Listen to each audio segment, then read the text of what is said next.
Hi friends, welcome back to my channel. ఈరోజు మీకు ఈ సీరియల్లో ఏం జరిగిందో తెలుసుకోవాలి అనుకుంటున్నారా? అయితే వెంటనే మనం సీరియల్లోకి వెళ్ళిపోదాం. ఇక చక్రధర్ అయితే పల్లవితో, పల్లవి నీకేమన్నా పిచ్చి పట్టిందా? కన్న తల్లిని పట్టుకుని అలా నలుగురిలో చేసుకుంటావా అని అనడంతో ఒక్కసారిగా పల్లవి అయితే షాక్ అయిపోతుంది. ఏం మాట్లాడుతున్నావు? ఇది నా కన్న తల్ల. చూడండి డాడ్, మీరు దీన్ని భారీగా అంగీకరించచ్చు, కానీ దీన్ని నేను ఎన్నటికీ తల్లిగా అంగీకరించలేను. చూడండి, మీరు మా అమ్మని మోసం చేశారు. ఇదిగో ఇట్లాంటి దాన్ని మీ చుట్టూ తిప్పుకుంటున్నారు. అసలు మీరెందుకు ఇలా చేస్తున్నారో నాకు అస్సలు అర్థం కావట్లేదు. ఏయ్, నీ మెడలో మా నాన్న అగ్నిసాక్షిగా తాళి కట్టాడా? చెప్పు చెప్పు అని అంటుంటే, అవును కట్టాను అని గట్టిగా చక్రధర్ అయితే అరుస్తాడు. ఒక్కసారిగా చక్రధర్ మాటలకి ఇంకా పల్లవి అయితే షాక్ అయిపోతుంది. ఇక అవని, విన్నావుగా, మా అమ్మని మా నాన్న అగ్నిసాక్షిగా తాళి కట్టే పెళ్లి చేసుకున్నారు. చూడు, పదే పదే ఇలా నలుగురిలో మా అమ్మ గురించి తప్పుగా మాట్లాడితే ఈసారి ఊరుకునేది లేదు అంటూ ఇంకా అవని అయితే పల్లవికి గట్టి వార్నింగ్ ఇస్తుంది. ఇంకా అక్కడే ఉన్న రాజేశ్వరి అయితే, పల్లవి, వీళ్ళతో ఎందుకు అనవసరమైన గొడవలు, నాతో రా అంటూ ఇక అక్కడి నుంచి రాజేశ్వరి అయితే పల్లవి చెయ్యి పట్టుకుని బలవంతంగా తన గదిలోకి తీసుకెళ్తుంది. ఇక పల్లవి అయితే, ఏంటి మామ్, ఇంత జరుగుతున్నా నీకు కోపం రావట్లేదా? డాడ్ చేసిన పనికి నాకు తల తీసేసినట్టుగా ఉంది. నలుగురిలో తనే అసలైన భార్య అన్నట్టుగా నువ్వు అసలు ఆయనకి ఏమీ కానట్టుగా ఎలా ప్రవర్తిస్తున్నాడో చూస్తున్నావుగా. అయినా సరే నువ్విలా మౌనంగా ఎందుకుంటున్నావో నాకు అస్సలు అర్థం కావట్లేదు. అయినా నువ్వు భరత్ని తీసుకుని ఈ ఫంక్షన్కి రావడమేంటి? అసలు ఏంటి మామ్ ఇదంతా అంటూ పల్లవి అయితే ఇంకా రాజేశ్వరిని అడుగుతుంటే, రాజేశ్వరి, చూడు బేబీ, నువ్విలా ఆవేశపడకు. ఎప్పుడు గొడవలతోనేనా? అందరం కలిసి కాసేపన్నా సంతోషంగా ఉండొచ్చని నేనిక్కడికి వచ్చాను. కానీ ఇక్కడికి వచ్చిన తర్వాత, ఆ మీనాక్షిని చూసిన తర్వాత నేను ఎందుకు వచ్చానా అని నాలో నేనే కుమిలిపోతున్నాను. చూడు, నా కోసం నువ్విలా బాధపడ్డం నాకస్సలు ఇష్టం లేదు. ఇక ఆ మీనాక్షి శాశ్వతంగా ఈ కుటుంబానికి అలాగే మీ నాన్నకి దూరమయ్యేలా నేను చేస్తాను అంటూ ఇంకా రాజేశ్వరి అయితే పల్లవితో చెప్తుంది. పల్లవి, మామ్, ఆ మీనాక్షిని మీరు కాదు మామ్, నేనే ఈ భూమి మీద లేకుండా చేస్తాను అంటూ పల్లవి ఆవేశపడుతుంటే ఇక రాజేశ్వరి, చూడు బేబీ, నువ్విలా ఆవేశపడతావని నీ దగ్గర నేనేం మాట్లాడట్లేదు. చూడు, నా మాట విను, నేను చెప్తున్నాను కదా. ఆ మీనాక్షి ఇక మనకి ఏ విషయంలోనూ అడ్డు రాకుండా నేను చేస్తాను అంటూ ఇంకా రాజేశ్వరి అయితే పల్లవికి నచ్చ చెప్తుంది. ఇది ఇలా ఉండగా ఇంకా అవని అయితే భరత్ దగ్గరకు వచ్చి, రే భరత్, అసలు నువ్వు మారిపోయావు అనుకున్నాను, కానీ ఇంతలా మారిపోయావని అస్సలు అనుకోలేదు. అందరి ముందు పల్లవి అమ్మ మీద చేయి చేసుకుంది. మరి ఒక కొడుకుగా నీకు పల్లవి చేసింది తప్పనిపించలేదా? నువ్వలా మౌనంగా నిలబడిపోవడం నిజంగా నాకు ఆశ్చర్యంగా ఉంది అని చెప్పడంతో ఇంకా భరత్, చూడక, నాకు కూడా పల్లవి అక్క చేసిన దానికి చాలా కోపం వచ్చింది. అమ్మని కొట్టినందుకు తనని అక్కడికొక్కడే నరికేయాలనిపించింది. కానీ అమ్మ ఆ చక్రధర్తో కలిసి అలా అక్షింతలు వేయడం నాకు కూడా నచ్చలేదు. అలాగే వాళ్ళ నాన్న వాళ్ళమ్మతో కాకుండా మన అమ్మతో వేయడం పల్లవి సిస్టర్కి కూడా నచ్చలేదు. అందుకే తనకి కోపం వచ్చింది. కానీ తను అమ్మని కొట్టడం తప్పే, కానీ ఆ చక్రధర్ చేసిన పని వల్లే ఈరోజు అమ్మ పల్లవి సిస్టర్తో దెబ్బలు తినింది. దీనంతటికీ కారణం ఆ చక్రధరే. నాకు ఆ చక్రధర్ మీదున్నంత కోపం ఎవ్వరి మీద లేదు అంటూ ఇంకా భరత్ మాట్లాడుతుంటే భరత్ మాటలకి అవని, ఏంటి దీనంతటికీ కారణం నాన్నంటున్నావా? అసలు నువ్వు ఎంతలా మారిపోయావేంట్రా? నీకు అమ్మ మీద ప్రేమే లేనట్టు ఇట్లా ఎలా మాట్లాడుతున్నావురా అని అంటుంటే, అక్క, నాకు ప్రేమ అనేది నా మనసులో ఉంది. దాన్నిప్పుడు బయటికి చూపించాల్సినంత అవసరమేమీ లేదు. నువ్వు ఫంక్షన్కి పిలిచావు, ఆరాధ్య ఫీల్ అవుతుందని కాదనకుండా వచ్చాం.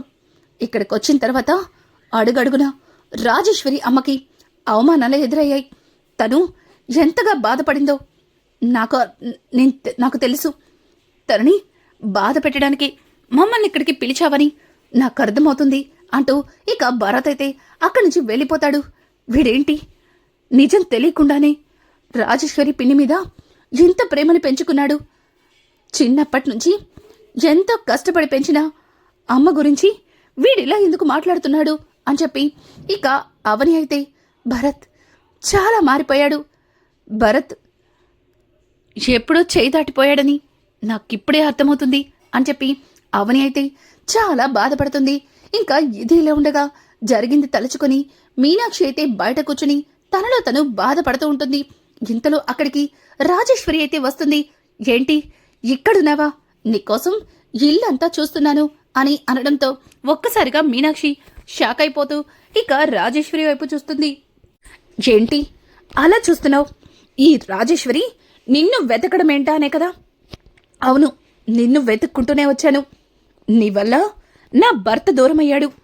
ఇప్పుడు నా పిల్లలు కూడా నాకు దూరమయ్యే పరిస్థితి రాబోతుంది. ఇదంతా నీ వల్లే. నువ్వంటూ లేకపోతే ఇక ఈ గొడవలే జరగవు. దూరమైన నా భర్త తిరిగి మళ్ళీ నాకు దగ్గరవుతాడు. అలాగే నా పిల్లలు నా నుంచి ఎక్కడికి వెళ్ళరు అని చెప్పి ఇక రాజేశ్వరి అయితే మీనాక్షి గొంతు పట్టుకోవడంతో ఒక్కసారిగా మీనాక్షి వదులు వదులు అంటూ బలవంతంగా వదిలించుకోపోతుంది. ఇంకా ఇంతలో అవని అయితే అమ్మా అమ్మా అని వెతుక్కుంటూ బయటికి వచ్చేసరికి ఇంకా రాజేశ్వరి మీనాక్షి గొంతు పట్టుకోవడం చూస్తుంది. ఒక్కసారిగా అవని పరిగెత్తుకుంటూ వచ్చి, పిన్ని ఆగు పిన్ని, నువ్వేం చేస్తున్నావో నీకు అర్థం కావట్లేదు పిన్ని. పిన్ని నువ్వు ఆవేశంలో ఉన్నావు, నువ్వు ఇప్పుడు కోపంలో ఉన్నావు, నేను అర్థం చేసుకోగలను. చూడు పిన్ని, అది మనం కూర్చుని మాట్లాడుకోవాలి, అంతేగాని మీరిలా చేయడం తప్పు పిన్ని అంటూ ఇక అవని అయితే వాళ్ళిద్దరినీ ఆపాలని ఎంతగానో ప్రయత్నిస్తుంది. ఆ ప్రయత్నంలోనే ఒక్కసారిగా రాజేశ్వరిని ఇంకా దూరంగా నెట్టడంతో ఇక అక్కడే ఉన్న ఒక పెద్ద బండరాయి మీద రాజేశ్వరి అయితే పడిపోతుంది.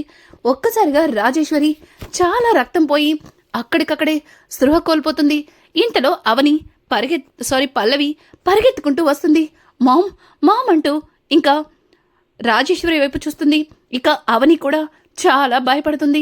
ఇక మీనాక్షి అయితే రాజేశ్వరి అంటూ దగ్గరికి వెళ్ళబోతూ ఉంటే ఆ పల్లవి, వద్దు తాకద్దు, నీలాంటిది మా అమ్మని తాకడానికి వీల్లేదు అంటూ ఇంకా పల్లవి అయితే గట్టిగా బావా బావా అని గట్టిగా అరవడంతో ఇక అందరూ కూడా అక్కడికి వస్తారు.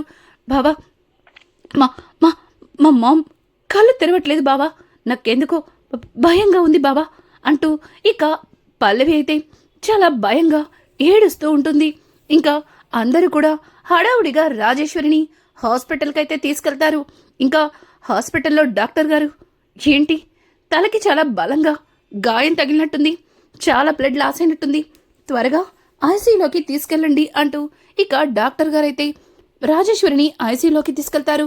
ఇంకా బయటున్న పల్లవి అయితే అవని దగ్గరకు వచ్చి, చూడు నువ్విదంతా కావాలని చేశావని నాకు అర్థమవుతుంది. మీ అమ్మ నాన్నకి మా మామ్ అడ్డముందని మా మామ్ని చంపాలని ప్రయత్నించావు కదూ అంటూ ఇంకా అవనిని అడుగుతూ ఉంటే, అవని చూడు పల్లవి, నువ్వు పొరపాటు పడుతున్నావు, ఏదో అనుకోకుండా జరిగింది అని అంటుంటే, లేదు ఇది అనుకోకుండా జరిగింది కాదు, కావాలనే చేసింది. నువ్వు మీ అమ్మ కలిసి మా అమ్మని చంపాలని చూశారు. చూడండి, మా అమ్మకేదన్నా జరగరాంది జరిగిందంటే మిమ్మల్ని ప్రాణాలతో వదిలిపెట్టను అంటూ ఇక పల్లవి అయితే బోరున ఏడుస్తుంది. ఇంకా మీనాక్షి అయితే, అమ్మా అవని ఏంటమ్మా ఇలా జరిగింది అంటూ ఇక మీనాక్షి అయితే అవనితో మాట్లాడుతూ ఉంటే, అవని అమ్మా నువ్వేం బాధపడకు, భయపడకు, పిన్నికి ఏమీ కాదు, నేను చెప్తున్నాను కదా అంటూ ఇక అవని అయితే మీనాక్షికి నచ్చ చెప్తుంది. కానీ తనలో తను చాలా భయపడుతుంది. ఇంకా అక్షయ్ అవని అని చెప్పడంతో ఇక అవని, అమ్మకైతే ధైర్యం చెప్పాను, కానీ నాకు మాత్రం ధైర్యం సరిపోవట్లేదండి. పిన్నికి ఏం జరుగుతుందో ఎలా ఉంటుందోనని నాకు భయంగా ఉంది. ఒకవేళ పిన్నికేదన్నా జరగరాంది జరిగితే పల్లవికి నా మొహం చూపించుకోలేను అని చెప్పడంతో ఒక్కసారిగా అక్షయ్, చూడు అవని, నువ్వేం కావాలని చేయలేదు, ఇదంతా అనుకోకుండా జరిగింది. అయినా అత్తయ్యకేం కాదు, నువ్వు కంగారు పడకు అంటూ ఇంకా అక్షయ్ అయితే అవనికి నచ్చ చెప్తాడు. ఇంకా చక్రధర్ కూడా లోపల రాజేశ్వరి పరిస్థితిని చూసి తనలో తను కుమిలిపోతాడు. కొంతసేపటికి డాక్టర్ బయటికి రావడంతో ఇంకా పల్లవి అయితే, డాక్టర్, మా మామకి ఇప్పుడు ఎలా ఉంది అని అడగడంతో, చూడండమ్మా, తలకి చాలా బలంగా గాయం తగిలింది, ట్రీట్మెంట్ జరుగుతుంది, మరొక 24 గంటలు గడవంది, మేమేం చెప్పలేము, దయచేసి మమ్మల్ని ఇబ్బంది పెట్టకండి అంటూ డాక్టర్ అయితే పల్లవితో చెప్పి అక్కడి నుంచి వెళ్ళిపోతుంది. ఒక్కసారిగా పల్లవి ఇక అవని దగ్గరికి అలాగే మీనాక్షి దగ్గరకు వచ్చి, విన్నారుగా, ఇంకొక 24 గంటలు గడవంది, ఏమీ చెప్పలేమంటున్నారు, మామేమో కళ్ళు మూసుకుని అక్కడ బతికున్న శవంలా పడి ఉంది, మామ్ని చూస్తుంటే నా గుండె తరుక్కుపోతుంది, ఇప్పటికే మామ్ మీ వల్ల ఎంతగానో బాధపడింది, ఇప్పుడు మామ్ని ఇట్లాంటి పరిస్థితికి తీసుకొచ్చారు, ఇదంతా మీరు కావాలని చేశారు.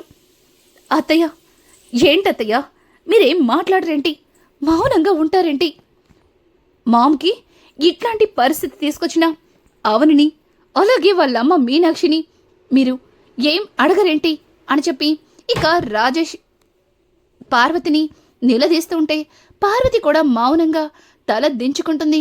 ఇంకా పల్లవి అయితే చక్రధర దగ్గరకు వచ్చి, డాడ్, ఇప్పుడు మీకు సంతోషమేనా, ఇన్ని రోజులు మీకు మామ్ అడ్డుగా ఉందని మీరు చాలా బాధపడ్డట్టున్నారు, ఈరోజు మీకు హ్యాపీగా ఉంటుందిలే, ఎందుకంటే మామ్ ఎలా ఉంటుందో ఏమవుతుందో చూస్తున్నారు కదా అంటూ ఇక పల్లవి బాధపడుతుంటే చక్రధర్, చూడు పల్లవి, నువ్వనవసరంగా పొరపాటు పడుతున్నావు, రాజేశ్వరి పరిస్థితి చూసి నేను కూడా చాలా బాధపడుతున్నాను, అయినా నువ్వెందుకు ఇలా మాట్లాడుతున్నావు అని అంటుంటే, చాలు ఇంకా మీ మాటలతో నన్ను మభ్య పెట్టాలని చూడకండి, చూడండి, మామకి ఏదైనా జరగరాంది జరిగితే మాత్రం మిమ్మల్ని ఎవ్వరిని నేను ఊరికే వదిలిపెట్టను అని చెప్పి ఇంకా పల్లవి బాధపడుతూ ఉంటే ఇంతలో పెద్దావిడ అవని దగ్గరకు వచ్చి, అవని, నా కూతురు మీకు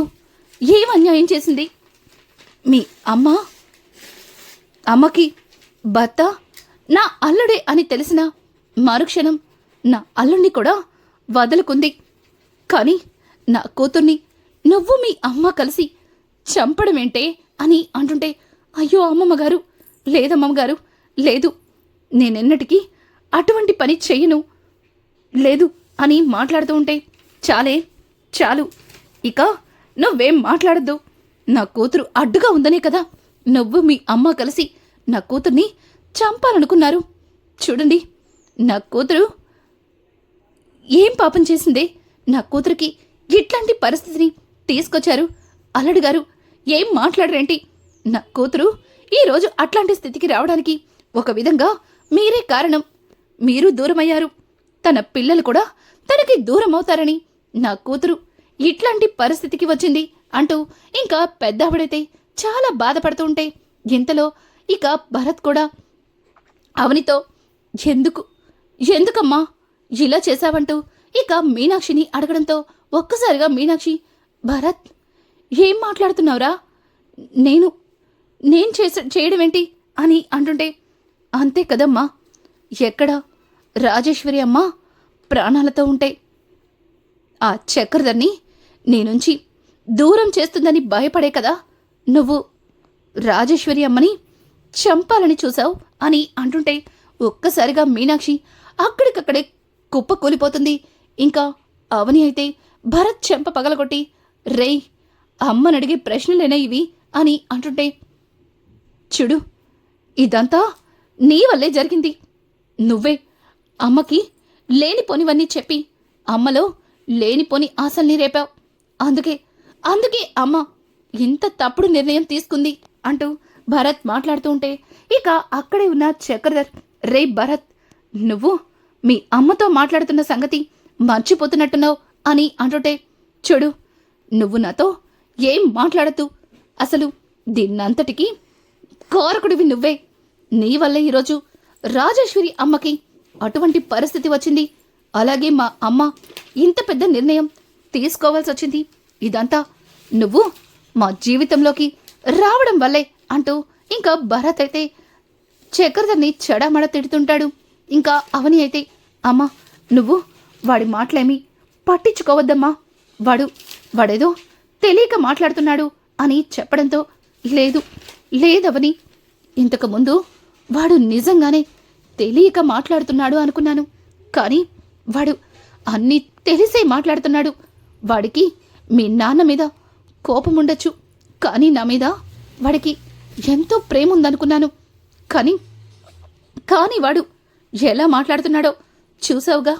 కన్న తల్లి బాధపడినా పర్వాలేదు, కానీ ఆవిడ బాధపడుతుంది. అలాగే ఆవిడ పరిస్థితిని చూసి నన్నే నిలదీస్తున్నాడు. నా మీద ఎంత పెద్ద పెద్ద నిందలు వేస్తున్నాడో చూసావు కదా అంటూ ఇక మీనాక్షి అయితే అవనితో మాట్లాడుతూ ఉంటుంది. ఇక అవని అయితే, అమ్మా నువ్వేం బాధపడకు, భరత్కి అర్థమయ్యేలా నేను చెప్తాను అని చెప్పి ఇక అవని మాట్లాడుతూ ఉంటే, వద్దవని వద్దు, ఈ అమ్మ ప్రేమని అర్థం చేసుకున్న రోజే వాడికి ఈ అమ్మ విలువ తెలుస్తుంది అంటూ ఇక మీనాక్షి మాట్లాడుతుంది. కొంతసేపటికి ఇంకా డాక్టర్ బయటకొచ్చి, చూడండి ఆవిడ ట్రీట్మెంట్ పూర్తయింది, అలాగే ఆవిడనెవరూ డిస్టర్బ్ చేయొద్దు, అలాగే హాస్పిటల్లో ఇంతమంది ఉండకూడదు, పేషెంట్ని చూసుకోవడానికి ఎవరన్నా ఇద్దరు మాత్రమే ఉండాలి అని చెప్పడంతో ఇక అవని పరిగెత్తుకుంటూ, డాక్టర్ ఆవిడ దగ్గర నేనుంటాను డాక్టర్ అని చెబుతూ ఉంటే, ఇంతలో అక్కడే ఉన్న పల్లవి అయితే, వద్దు, నువ్వు ఉండడానికి వీల్లేదు, మా అమ్మ ప్రాణాలు తీయాలని చూసావు, నువ్వు మా అమ్మ దగ్గరుంటావా? ఏ కొన విపురుతో ఉన్న మా అమ్మని మరొక్కసారి చంపేయాలనుకుంటున్నావా? చూడు, మా అమ్మని చూసుకోవడానికి నేనున్నాను, మా మామ్ని నేనే చూసుకుంటాను, మీరెవరూ ఇక్కడ ఉండనక్కర్లేదు, వెళ్ళండి ఇక్కడి నుంచి అంటూ ఇంకా అవని పల్లవి అయితే గట్టిగా అరుస్తూ ఉంటే, ఇంకా పార్వతి అయితే, అవని పల్లవి ఎవరు చెప్పినా వినడానికి సిద్ధంగా లేదు. ఇప్పుడు మనం ఇక్కడున్నా తను అరిచి గొడవ చేస్తుంది, మనం ఇక్కడి నుంచి వెళ్ళిపోదాం అంటూ ఇక పార్వతి అయితే అవనితో చెప్పడంతో, అవని అది కాదత్తయ్య, పల్లవి ఇప్పటికే చాలా కోపంగా బాధగా ఉంది. ఇట్లాంటి పరిస్థితుల్లో డాక్టర్ చెప్పే ఏ విషయమైనా పల్లవి తీసుకోలేకపోవచ్చు. అందుకే తనకి ధైర్యం చెప్పడానికైనా నేనిక్కడ ఉండాలి కదా అని అంటుంటే, ఎందుకే నీకు చెప్తుంటే అర్థం కావట్లేదు, నువ్విక్కడ ఉంటే పల్లవి నిన్ను తన మాటలతో మరింత బాధ పెడుతుంది అని చెబుతుంటే, అమ్మా నా చెల్లే కదా, పర్వాలేదు, నేనిక్కడే ఉంటాను అంటూ అవని అయితే ఇంకా పార్వతికి అలాగే మీనాక్షికి నచ్చచెప్పి ఇంకా అక్షయ్తో, ఏవండి వీళ్ళందర్నీ ఇక్కడి నుంచి ఇంటికి తీసుకెళ్ళండి అని చెప్పడంతో ఇక అక్షయ్ అయితే అందర్నీ ఇంటికి తీసుకుని వెళుతూ ఉంటాడు. ఇక చక్రధర్ అయితే వెళ్లకుండా అక్కడే నిలబడుతుంటే ఇక అవని చక్రధర్ దగ్గరకు వచ్చి, నాన్న మీరు కూడా ఇంటికి వెళ్ళి రెస్ట్ తీసుకోండి అని అంటుంటే, లేదవని, మీనాక్షి సృహలోకి వచ్చే వరకు నేను ఇక్కడే ఉంటాను అని అంటుంటే ఇక పల్లవి, అక్కర్లేదు, ఇంకా మా అమ్మ బతికుందా చనిపోయిందా అని తెలుసుకోవడానికే కదా నువ్విక్కడే ఉంటానంటున్నావు. చూడండి, మీరెవరూ ఇక్కడ ఉండడానికి వీల్లేదు, ఒకవేళ మీరిక్కడ ఉన్నా మా మామ్ తనకి తాను ఏదన్నా చేసుకునే అవకాశం ఉంది, వెళ్ళండి ఇక్కడి నుంచి అంటూ పల్లవి అయితే నాన్న గొడవ చేస్తుంది. ఇక అవని అయితే, నాన్న చూడండి, పిన్నిని జాగ్రత్తగా చూసుకునే బాధ్యత నాది, మీరు ఇంటికి వెళ్ళండి అంటూ ఇంకా చక్రధర్నైతే ఇంటికి పంపిస్తుంది. ఇక కమలైతే, వదినా అని మాట్లాడుతుంటే, కన్నయ్య పల్లవికి తోడుగా తనకి ధైర్యం చెప్పడానికి నువ్వు పల్లవితోనే ఉండు, నేను ఇక్కడే పక్కనే ఉంటాను అంటూ ఇక అవని అయితే పల్లవికి ఎదురుగా కాకుండా కాస్త దూరంగా కూర్చుని ఉంటుంది. ఇంకా ఇంతలో డాక్టర్లు పరిగెత్తుకుంటూ ఆ గదిలోకైతే వెళ్తుంటారు. ఒక్కసారిగా పల్లవి అయితే ఇదంతా చూసి, డాక్టర్ ఏమైంది అని అంటుంటే, ఏమా మమ్మల్ని ఇబ్బంది పెట్టద్దన్నాం కదా, తర్వాత మాట్లాడతాం అంటూ ఇక డాక్టర్ అయితే పరుగులు తీస్తుంటారు. రానున్న ఎపిసోడ్స్ మరింత ఇంట్రెస్టింగ్గా మారిపోతున్నాయి. ఈ వీడియో మీకు నచ్చినట్టయితే లైక్ చేసి సబ్స్క్రైబ్ చేసుకోవడం మాత్రం మర్చిపోకండి. Thanks for watching. Hi friends, welcome back to my channel.